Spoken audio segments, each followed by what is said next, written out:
Então, basicamente, é para isso que serve o teste de performance. Legal. Legal. Falando de teste de performance, nessa sua frase, ela é muito genérica, né? Teste de performance.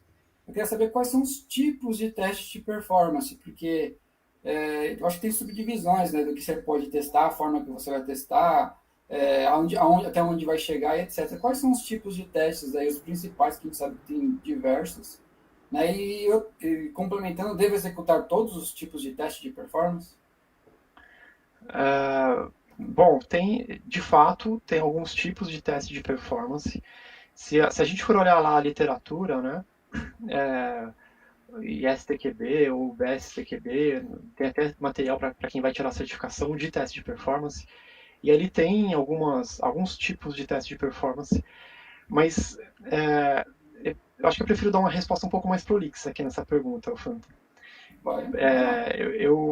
Antes de explicar quais são os tipos de teste de performance, até se tiver alguém aqui ouvindo, assistindo, que não está familiarizado com essa prática, né?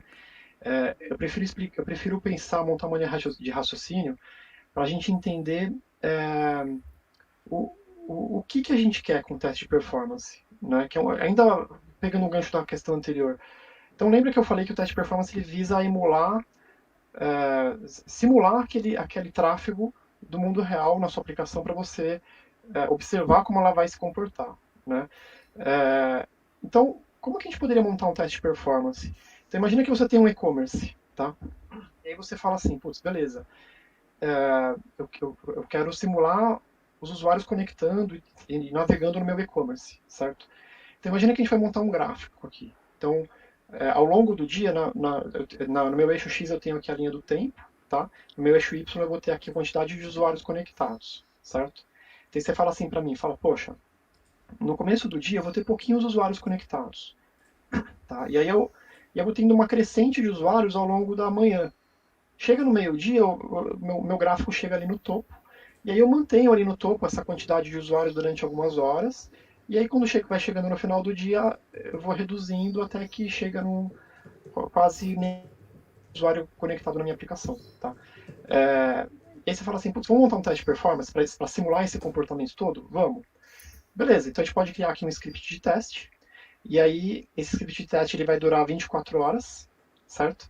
E aí ao longo dessas 24 horas eu vou seguir essa mesma curva. Eu vou conectando, chega ali no topo, mantenho durante algumas horas. Vai testar? Vai, com certeza. Eu vou simular de forma super fiel o comportamento da volumetria real aqui do seu site, né? Só que, putz, é viável essa abordagem? Não é. Eu não vou querer ficar 24 horas olhando, assistindo, né? Putz, não tem como. É muito tempo, não é prático, não é ágil.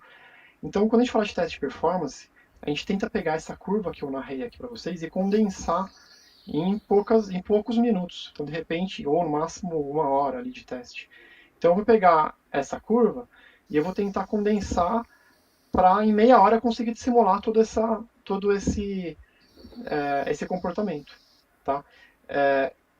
Eu vou simular de forma fiel, vou conseguir simular o comportamento real dos usuários, do tráfego da aplicação? Putz, eu acho que não. Por quê? Imagina que eu condensei aquele gráfico. Aquela curva, só para dar alguns exemplos, tá? Aquela curva de subida, ela vai ficar mais íngreme, certo? Aquele trecho do platô, onde eu vou ficar mantendo no topo, né, do estresse, ele vai ser mais curto.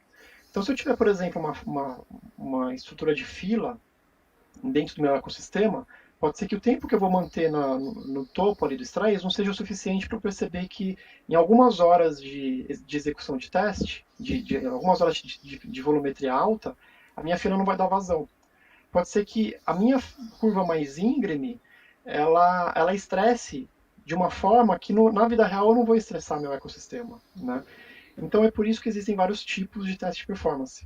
Cada tipo de teste de performance, ele visa eu aplicar uma técnica diferente para conseguir testar esses diferentes componentes sem que eu precise emular durante 24 horas ou um período muito longo. Tá? Então eu consigo E aí voltando para sua pergunta, tá? Então eu preferi fazer essa volta para explicar por que existem vários tipos, né?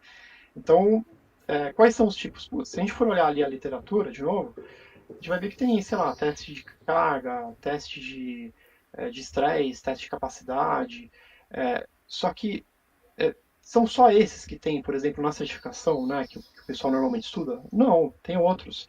E dado essa linha de raciocínio que eu montei aqui com vocês, a gente pode inclusive ser criativo e dependendo da característica da aplicação, a gente pode criar uma outra estratégia.